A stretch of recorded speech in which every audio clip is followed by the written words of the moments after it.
Bonsoir à tous, j'espère que vous allez bien. Bon, on va passer sur l'analyse de ce soir.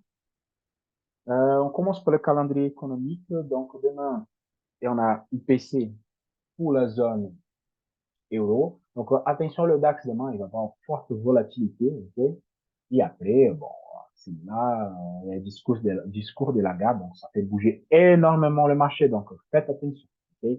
Donc, comme elle parle, vraiment, ça fait bouger. Et après, on a le permis de construire. Pour les Américains, le stock de pétrole brut, OK, c'est tout. On a un índice de Philadelphie, mais celui-là, ça n'impacte pas trop, OK? Et vous, elle est là. Nous, le discours de la Philadelphie, bon, d'accord. Bon, permis de construire un stock de pétrole brut. Voilà. Il y avait une note, mais c'est pas trop intéressant, c'est pas bouger le marché. Bon, on passe directement à celui-là qui nous intéresse. Juste pour vous dire, jeudi, il y a un discours de Jean Paul. Jeudi, faites attention le jeudi. Bon, on passe directement sur TradingView et ça confirme un petit peu ce que je dis. Je vais commencer par le Nasdaq. Okay? Je vous avais fait les premières vidéos ce matin et moi, je vous informe exactement. Je dis attention, on vient sur cette zone et on attention le retournement de bail. Donc, ceux qui ont vendu, bon, malheureusement, vous êtes un peu à voir. Mais là, regardez, il a venu tester carrément le plus bas de l'ouverture de lundi. Il a venu encore sur mon canal de référence Amazon neutre. Retour. Et comme je vous avais dit, casse des 15 000, vous rentrez. Si vous ne pouvez pas rentrer ici parce que c'est une accélération. Celui-là, le 10% de la correction, c'est sûr. Pour rentrer, il a direct fait des deux niveaux sans aucune réflexion. À partir de là, c'est mort. Donc, je retourne et là, on revient à zéro. Pour demain, c'est simple. Les casses le dernier plus haut, okay, la casse de 15 1200, on peut envisager, pourquoi pas, la zone de 15 350 et finalement casser cette bison. C'est plutôt le daily. Voilà. Sur demain, nous avons en forte hausse, on peut casser cette niveau, arriver à 15 350. C'est pas la grosse marge dans 11,55 pour le Nasdaq, c'est rien du tout. OK? Parce que le Nasdaq, on explose pour venir même à 10% de hausse. Donc, faites attention, OK? Demain, avec tous les mouvements. Et moi, je crois que cette vidéo, elle va passer par là-haut. Le jeudi, comme Jean Paul, il va parler. OK? Mais ça, c'est la zone qui tient, la zone de 15 000. Donc, c'est pour ça que je suis plutôt acheteur. Et moi, je vois plutôt la figure de continuer à casser vers là-haut. C'est mon avis. Après, le marché, qu'est-ce qu'il souhaite. Le Dow Jones, on voit à grosso modo. Bon, le Dow Jones, il tient la zone des 61. Là, on fait un bougie de décision. Si on est en négatif ici, en fait, mes ventes, je passe vendeur, c'est le cas, c'est le 33 800. À partir de là, je peux vendre. Sur la zone des 50% ici, tant qu'elle tienne, vraiment, moi, je suis plutôt acheteur. La question que j'ai en Fibonacci non validé, que le 61, il retourne vers le bas. Mais c'est une expression, on va voir. Normalement, c'est vraiment comme ça que le marché fonctionne, mais on va voir exactement qu'est-ce que le marché nous souhaite pour demain. Oh, c'est on fait en correction, et après, j'en ferai, il faut pousser le marché vers là haut. Sur les autres graphiques, il n'y a pas grand-chose, donc il y a un canal qui commence à se former, mais là, sur 15 minutes, c'est plutôt intéressant. Donc, en fait, moi, je l'ai dit ça ce matin. Donc, on a eu notre canal de 15 minutes, ça fait take du niveau, OK. Et là, on passe au nouvel cycle, en fait, nouvel cycle, pardon. Chaque fois qu'on casse en zone hebdomadaire, on passe sur le nouvel cycle. Et c'est ça qui arrive sur le Dow Jones à ce moment-là. Elle est venue tester la zone et il a échoué. C'est le principe que moi j'ai expliqué sur le gold ce matin. Échoué, j'ai pris le chandelier comme ma référence, c'était Canadien par zone neutre, casse vers là-haut avec une accélération, on rentre pas.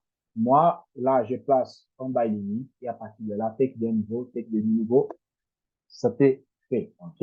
Donc ça, c'est bien, c'est la réflexion, elle fonctionne plutôt comme ceci. Pour demain, c'est simple. Regardez, vous prenez le dernier plus haut ici, et le dernier plus haut ici plus bas, celui-là. Entre 33 815 et 34 095, on ne trade pas. Pourquoi? Là, vous voyez, ça casse, ça réintègre tout de suite. Ça veut dire que ça peut former un range qui travaille cette zone. Donc, pour moi, le bail en sécurité, c'est supérieur à 34 100. Je vais mettre le chiffre rond. Et la vente en sécurité, c'est inférieur à 33 810. Et ça fait la casse de zone hebdomadaire et ça fait un casse d'une espèce de range qui peut se former dans la journée. On peut garder cette zone jusqu'à jeudi, jusqu'à que Jean Paul va prendre la décision s'il casse vers le haut ou vers le bas. Donc, c'est comme ça qu'il faut observer plutôt le marché. Quand vous voyez ça monte, ça consolide, ça monte, ça consolide. Donc, il faut prendre l'orange. Et dans cette zone, on ne trade pas. Vous pouvez trader 1 minute. D'accord, 1 minute, ça passe super bien. Je passe direct sous le DAX.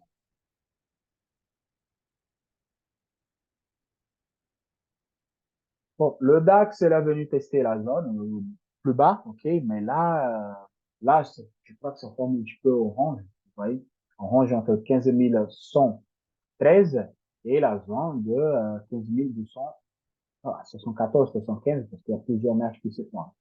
Donc, il faut faire attention. On peut attention avec celui-là. Là, c'est très évidemment de voir le range. Donc, le buy est supérieur à 15 300. 5, 30, comme vous voudrez, pour voir le haut de canal et pourquoi pas les 15 000%. Et la vente en sécurité, à mon avis, c'est la casse des 15 000. Okay? La casse des 15 000, il faut vendre pour aller chercher le bas de canal qui c'est à 14 770. Pour le trade d'aujourd'hui, c'est pareil comme le Nasdaq. Exactement. Premier cas, on ne prend pas, hop, il revient. 12e ici, Canada référence zone. Chaque fois qu'il vient plus bas, il ne casse pas, il retourne, vous pouvez rentrer. Donc là, ça fait un test de 10 niveaux. OK? On retourne encore une fois sur le Canada référence zone 9. Et là, c'est un trade qui, moi, perso, je ne fais pas. OK? Je ne rentre pas sur les grosses accélérations. Maximum que je peux faire, c'est accélération. Je mets un buy limit ici. S'il vient retester, repart, OK. Mais rentrer ici, je ne rentre pas parce que là, normalement, c'est mon point de mise en BO. Je prends ici 50% de mouvement. C'est pas celui-là. Je prends ici 50% de mouvement et normalement, je rentre pas sur les 50%. Là, normalement, c'est mon point de break-even. Donc, je peux pas rentrer sur mon point de break-even. Donc, je loupe ce trade. Pour moi, ça passe. C'est pas grave. OK? Donc, buy en sécurité demain supérieur à 15 320. OK? Et les ventes, bien sûr, c'est le cas, c'est le deuxième plus bas à 15 100. Et là, attention à la zone hebdomadaire, donc on peut faire tech de un niveau et à partir de là, on abandonne, on laisse le marché prendre une décision de qu'est-ce qu'il va faire. Je passe sur le gold. Le gold, il est super intéressant maintenant de trader. Je vous rassure que le gold, je crois que c'est le meilleur paire de devises de trader ce moment. Parce que quand il y a la crise, c'est le gold, on vient pour travailler. C'est carrément le gold. Okay? Dès qu'il y a une crise, trader le gold. On a venu tester exactement la zone hebdomadaire, donc le lundi, regardez, à 1908. Et là, on a tout récupéré. Je viens directement sur 15 minutes parce que l'hebdomadaire, c'est juste pour avoir l'idée de comment la bougie de la semaine se comporte. Nous sommes encore sur le trade de lundi. OK? Donc, c'est là. Non, le trade de lundi, il est là. On a venu tester le plus bas. Et quand on a répondu, cette entrée ici, elle a correspond avec cette tech-là, avec les deux niveaux. Okay? Donc, le gold, il n'a pas grand-chose à faire. Par contre, pour le scalp sur 1 minute, c'est intéressant. Et moi, je vais vous montrer là maintenant la partie de gold, ok? Je peux préparer les vidéos pour vous montrer ça plutôt en détail. Donc là, à ce moment pour le gold, il y a 12 possibilités. On revient sur 19,36, ok? 19,36. On retourne encore une fois à 1908. Voilà. Si on revient à travailler les zones, on rentre. Au s'il vient en haut et le chute, on va vendre. Okay? Par contre, c'est les fêtes de la zone de 1936, donc on continue à faire des bails jusqu'à la prochaine. Mais là, à ce moment-là, je vois un petit peu orange entre 19,32 et 19,08. Donc, cette zone-là, elle est un peu dangereuse de trader, qui est vraiment, parce qu'on ne sait pas. On fait en haut, plus bas, plus haut, plus bas. Là, ça donne un bon trade parce que c'est le trade de lundi, c'est l'ouverture, le trade de marché. Mais là, c'est un peu méfier parce qu'on est au milieu. On est carrément au milieu de la zone. Donc, pour le intraday, il n'est pas intéressant. Par contre, pour le 1 minute, cet mouvement-là, vous pouvez faire beaucoup de choses. Moi, j'ai tradé sur cet mouvement-là. Ouais, cet mouvement-là. Je reviens, je vais vous montrer le trade d'aujourd'hui sous le gold. J'espère que vous voyez. Là, c'est le trade d'aujourd'hui sous le gold. Je fais pas grand-chose. Hein. Euh, C'était l'ouverture des marchés. Bon, je fais pas des le graphique ce moment-là. Je le fais, mais aujourd'hui, je ne vais pas le faire. Comme ça, ma journée est finie trop. Là, j'ai expliqué ce que je vais faire. Okay? Moi, j'ai pris, dès qu'il a cassé un gros chandelier, j'ai pris le plus haut. J'ai pris le plus bas et j'ai découpé au milieu. En fait, ça, j'ai découpé. J'ai fait exactement ça. Et j'ai fait mon,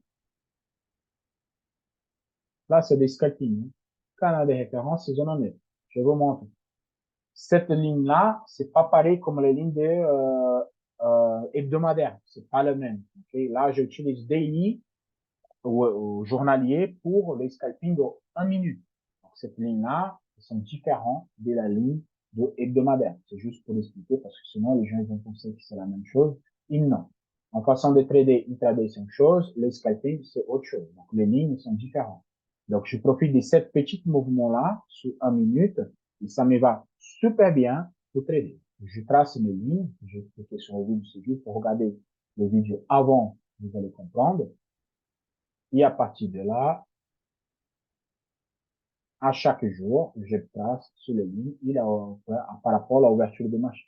Donc là, on a eu l'ouverture de jeudi que je n'ai pas travaillé.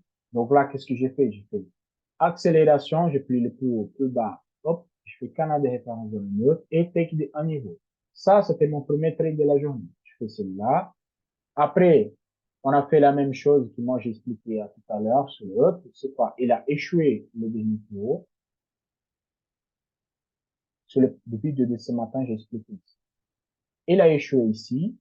J'ai tracé Canada référence zone neutre. Et ça me fait un deuxième trade que j'ai sorti là. OK? C'était le deuxième trade et j'ai clôturé ma journée. Après, on a eu ici un troisième, qui s'appelle pas, on a pris le plus haut, on a pris le plus bas, et on a multiplié, et ça donnait encore un peu. Et à partir de là, je fais plus rien. Pourquoi? Il n'y a pas grand-chose à faire.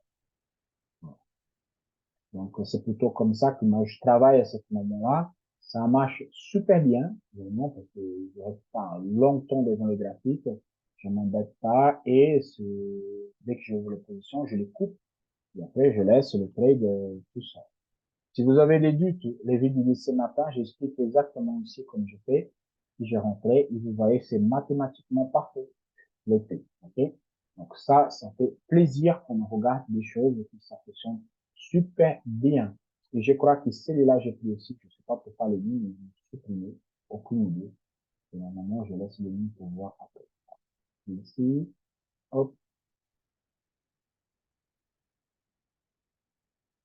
non, c'est pas ça parce que c'est trop grand. Bon, je ne m'appelle plus la marcation PT, vous regardez les vidéos de ce matin et vous allez voir. Ah non, c'était ça, oui, c'est ça, regardez. C'est toujours mathématiquement correct. Il y a eu la casse, buy limit, sell limit, pardon, hop, il ouvre la position, négative, et après, bon. C'est pour ça qu'on fait take des niveaux, c'est plus suffisant. Take des niveaux, et après, bon, le marché fait tout ce qu'il veut. Vous prenez les vôtres, et après, le marché le décide. OK? Donc, c'est tout, c'est juste pour vous montrer. J'ai essayé de trouver une solution pour le live. J'ai dit sous les commentaires, mais personne n'a fait les commentaires. Il n'y a pas de souci, moi, je vais trouver une solution. Dès que j'ai la solution, on va faire des lives. Donc, comme ça, on va faire des Skype en direct, moi et vous. Et je vais faire des cours pour que vous appreniez à trader de cette manière. C'est plus simple. Vous savez, il faut passer stop loss, take profit, et vous allez voir plus de confiance. OK? Je souhaite à tous une excellente soirée. On se voit demain pour de nouvelles aventures. À la prochaine. Ciao, ciao.